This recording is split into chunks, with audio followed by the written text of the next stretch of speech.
Hi everybody. This is just a little update on the XR250Rs. Small comparison, if you like, between the different years. So the 1985, actually built in December of 1985, XR250R. And this one here is a 1993 build.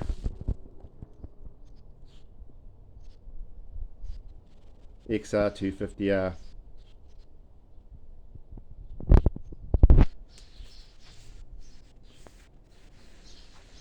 Main differences, main obvious differences if you like, is that the 85 has got the twin carb system. The throttle cable linkage is in the middle of the two carbs. This year the engine was painted black.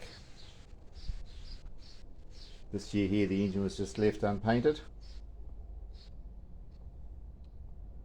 Single carb of course on the 93.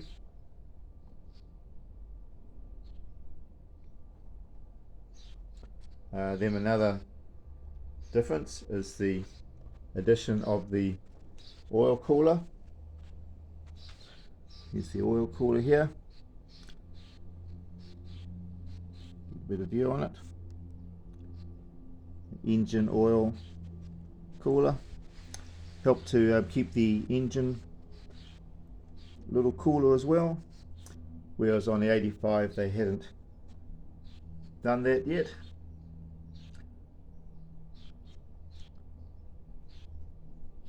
These engines have had issues in the past with overheating and developing a crack on the spark plug hole to one of the valve openings. Major pain when that happens. It's not unusual. Can be repaired.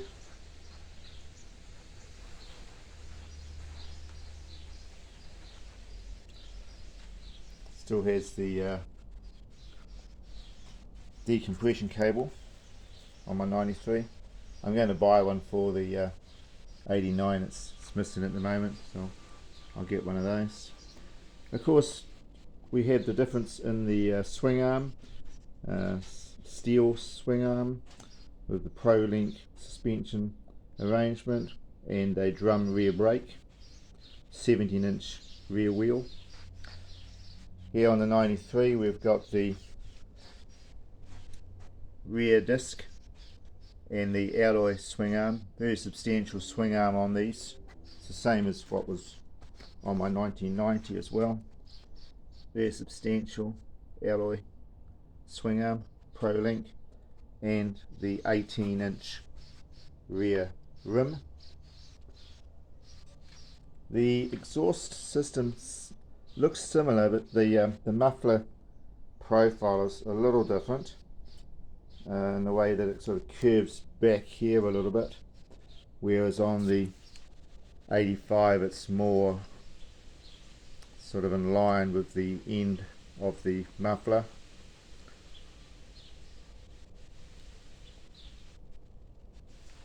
They're joined of course by the DRZ 250 and the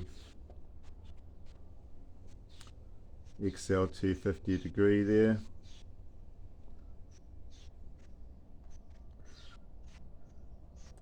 I am absolutely really happy to have these two XRs, which will both be keepers. Each one has its particular attraction to me for the year that it was built and the design, etc. So yeah, I've looked at the size of the forks on the 85, about 38 millimeter, 40 millimeter on these ones.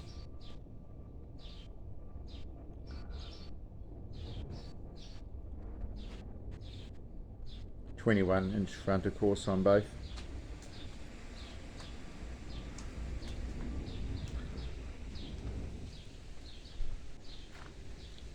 Both of these bikes are stock standard.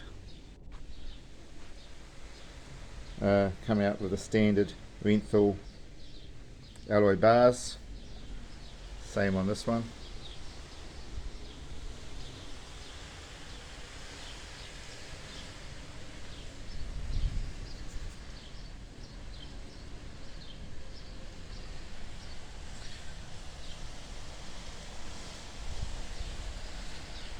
Has got new Pro Grip grips fitted. It's nice. The difference, as I was saying on an earlier video, in the location of the reservoir for the rear shock.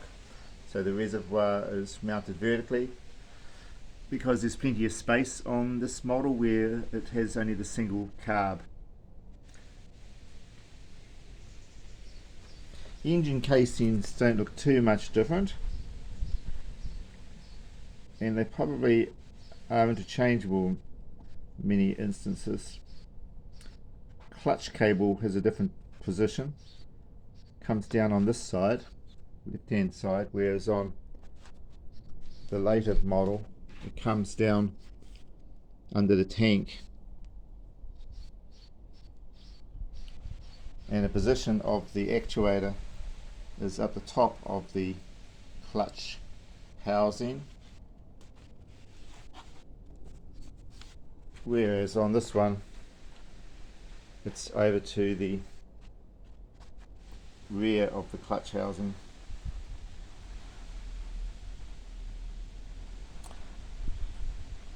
I think the clutch plates and steels are the same on both. Down in here, the oil filter, of course, and behind the housing here, and then you've got the area there for filling and checking your oil, of course.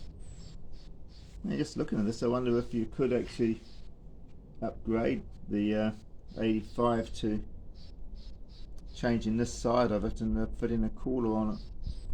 I won't be doing that though. I want to keep the bike absolutely period standard. So yeah, just a little obvious comparison of the two models. Interesting as when you would have had an 85, 1993 hadn't arrived yet, so you know the 85 was the cat's whiskers of the day, and then of course people would have bought the next year and the next year and the next year, and one of my favourite years, of course, is the 1990, which was the first year of the rear disc brake, and that was the one that I sold that to a nice person a little bit earlier on in the year, but heartbreaking to let it go. And I guess that I missed it so much that I had no choice but to get back into the XRs again. I'm very happy to be back in the XRs again, to be honest, guys. There's just something about them, you know, even though they can be very temperamental when it comes to starting. And there's so many different techniques that people promote on how to get these things fired up, hot and cold. There's still something that about these bikes which I'm sure those of you that do have a fondness for them will know what I mean. Whereas when you get something like the DZ, you know, you got the option of kickstart and electric start, so a little bit more going for it when it comes to ease of starting. Of course, the engine on these is quite different, having a twin overhead cam. Accordion system is pretty good. These engines here have got a very good reputation.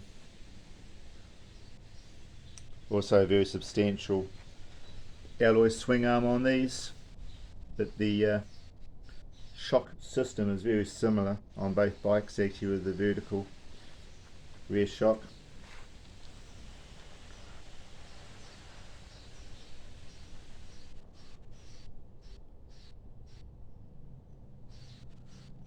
So over time I'll definitely be bringing a number of videos of both of these bikes out on the trails. So now we're sort of mid-November, starting to warm up a bit down here in New Zealand, and you know, some of the trail rides now are well underway on the weekends.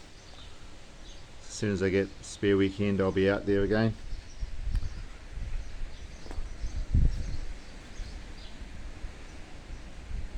So I've made videos in the past of do I think the XR is a viable bike for trail riding. I think it is. I really do think it is. It's well priced.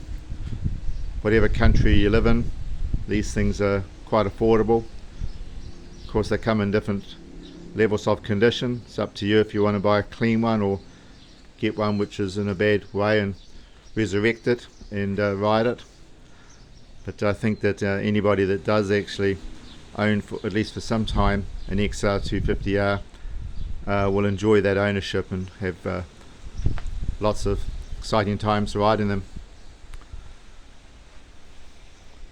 So the stance of them both is appealing, that's for sure. I guess we could say the 85 looks like it's slightly smaller of the two. I guess the that 1 inch difference in the rear rim probably changes the height a little bit. The main frame though, very similar on both. Okay, maybe not so similar, quite squared off on the 93.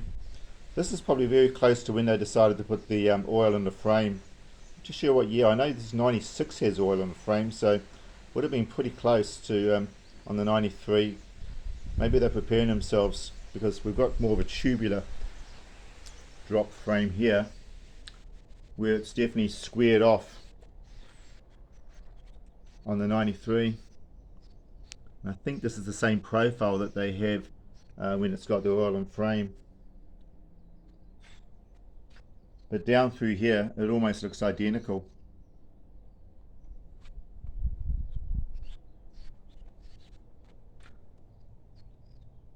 And also with the size of the frame tubes.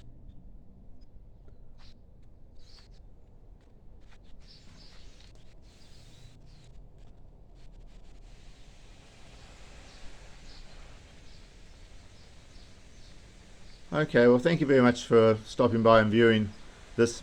There's a bit of a short comparison of these two bikes.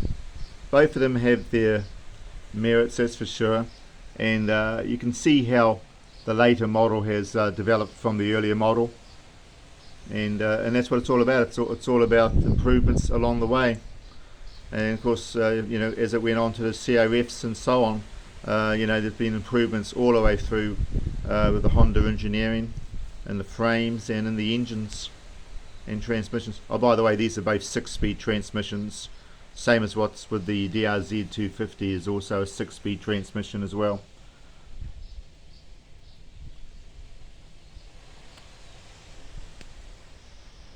Okay, I'll say bye for now, and thank you very much for viewing.